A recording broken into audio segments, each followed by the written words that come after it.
Tanya Begay. Mark Jewell.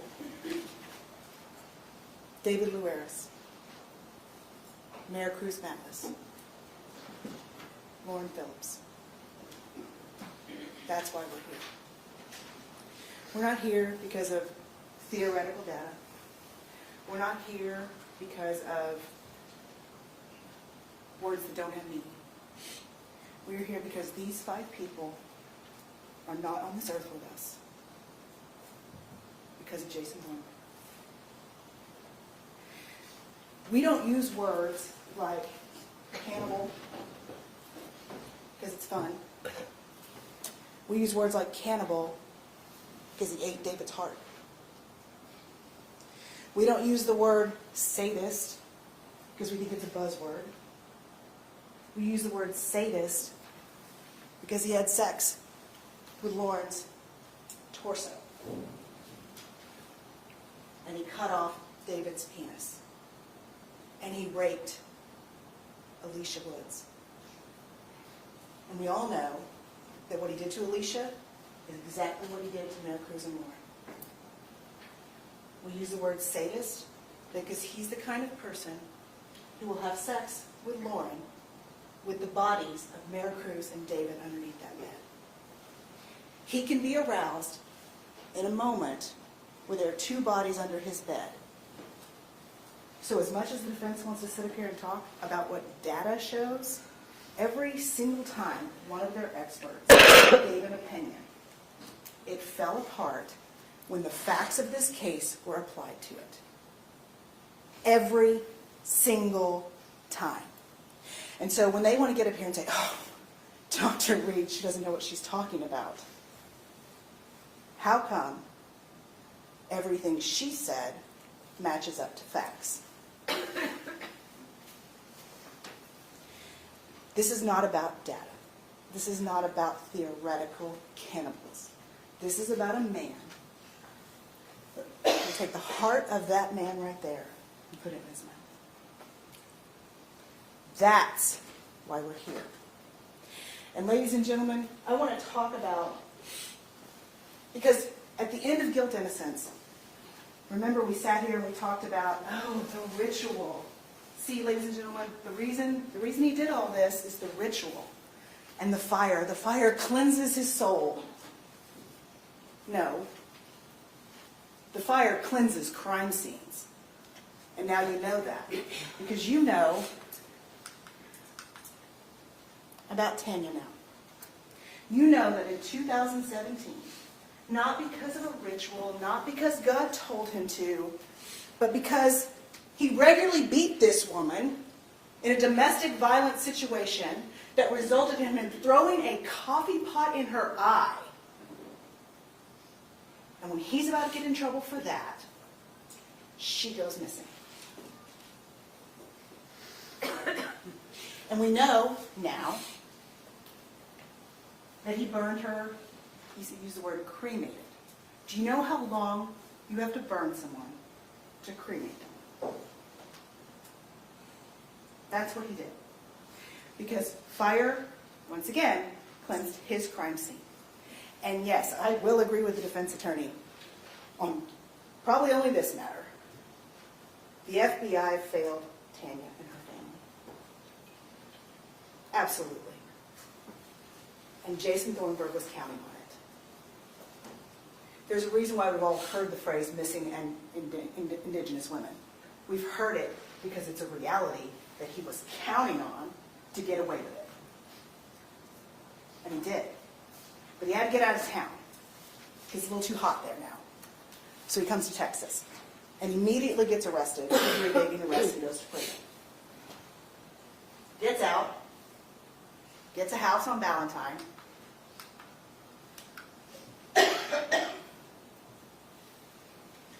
What is Billy Joe?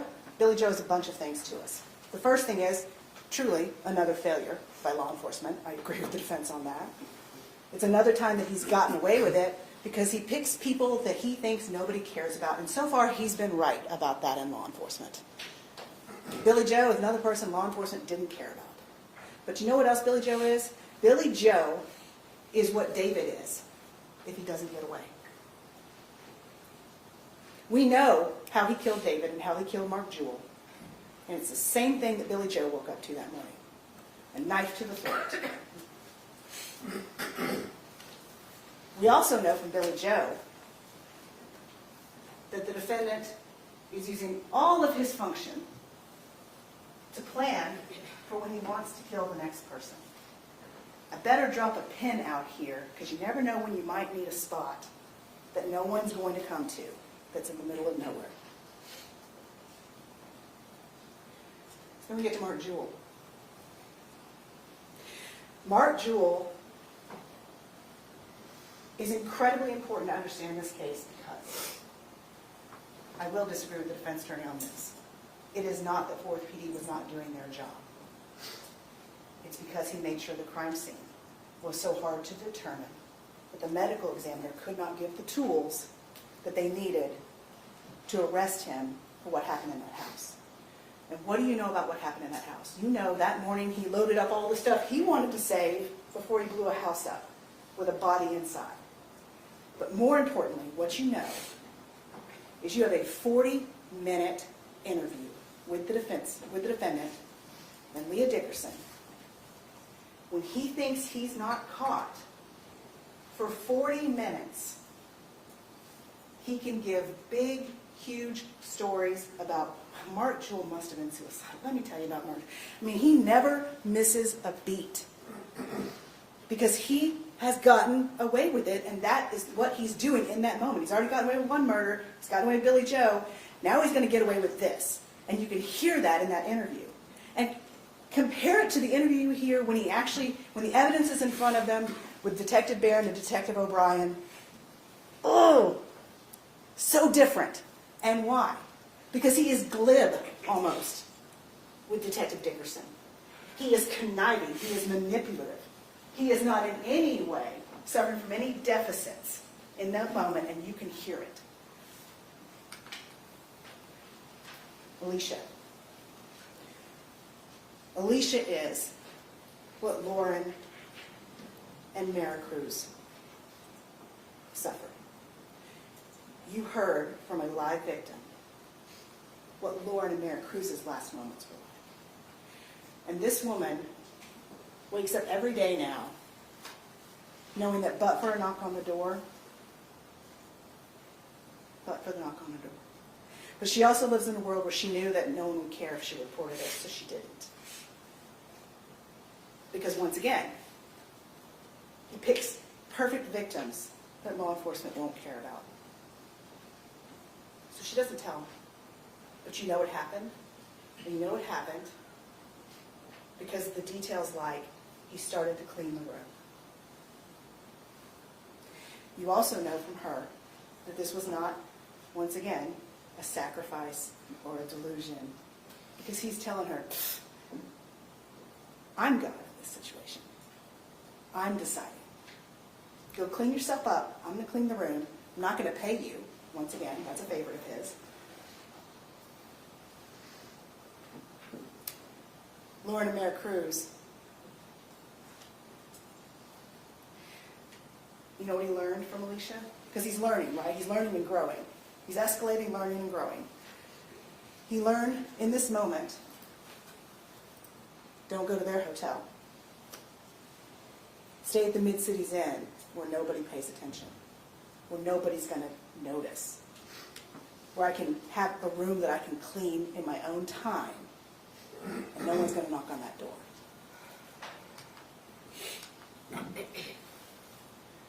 David. David was a friend of his, right? This is what this man is willing to do to a member of our community. So, Maricruz.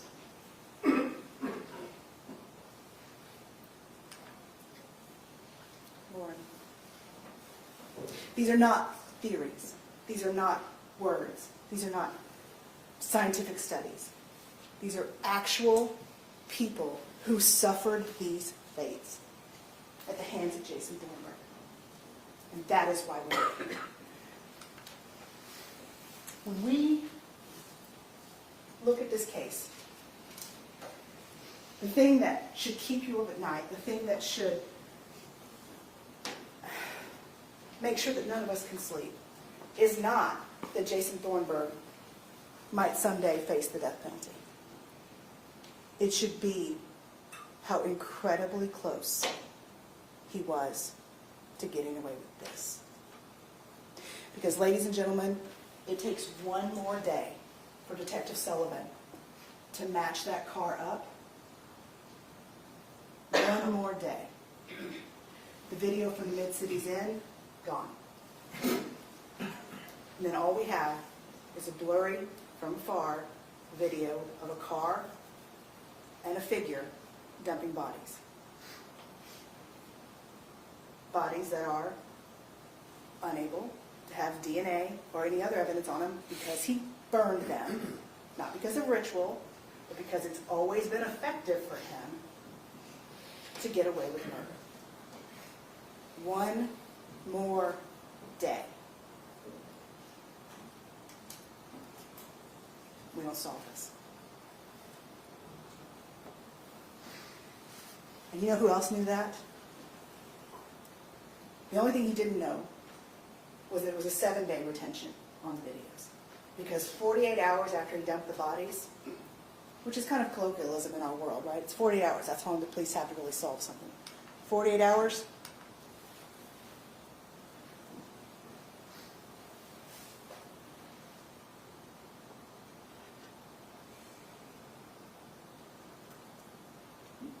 He's gotten away with murder again. Let's do a little dance.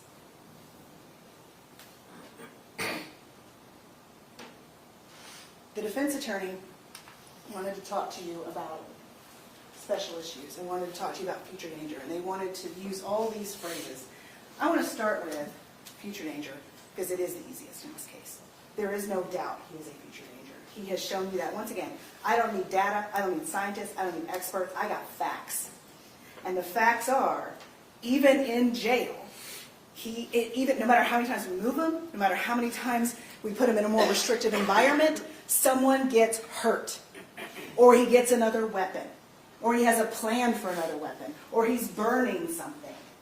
I don't have to rely on brain scans because I've got facts. Future danger is easy. So what are we talking about with special issues? It all comes down to mitigation. And the defense attorney stood up here and he wanted to talk to you at length about how his Harvard-educated doctor knows best. Here's the problem with that, ladies and gentlemen, and you caught it, and no matter what the defense attorney said, you all heard it too. Here's the problem. This entire business model for fetal alcohol, which you heard, is a traveling road show with this exact group of people that go around, they go to different capital murder trials and use this exact same business model every time. Facts be darned, we're going to tell our story. And here's how their business model works. I think he has fetal alcohol. Can you see anything that thinks he has fetal alcohol? Well, since you told me he thinks he has fetal alcohol, I think I see something that says he has fetal alcohol. Okay, well then since you see it, then I think he has it too. That is every single time, the circular of it. Let's talk about, for instance, the QEEG, which we've now all spent hours of our lives we'll never get back. And they say, that is definite proof. This is the absolute God gospel. But what does it come down to? When I asked Dr. Center, who did you compare this finding that he has fetal alcohol against? Where is that validated group? Oh gosh, yeah, for that one, actually, no. That's all the other people I have testified about that I have said have fetal alcohol. Y'all, I've seen better scientific method in a TikTok personality quiz. They have no science to back up what they're saying. They are just using as many words as they can and as many brain scans as they can, but it goes to nothing. Nothing. And the house of cards they have built on his mental health is offensive. They literally stood in front of you twice today and said, he was diagnosed in the jail when he came in. He's got a mental illness. The question was, do you think you're hearing voices? Yes. Diagnosed. That is not diagnosis. Not. And then they have the nerve to continue this idea that he can be treated with meds and be fine. Except that, once again, the facts get in the way, because when does he decide to tell us that he's hearing voices again? After he's on the meds. Because he never heard them to begin with. The meds don't do anything because he doesn't need them. The words, "I'm seeing something," are just things he says when he's about to get in trouble, or when there's about to be a trial, or when there's about to be a jury of people that he needs to convince that there's something wrong with him and to spare his life. There is no actual mental health diagnosis. The house of cards they have built on that falls down immediately. So what are we left with?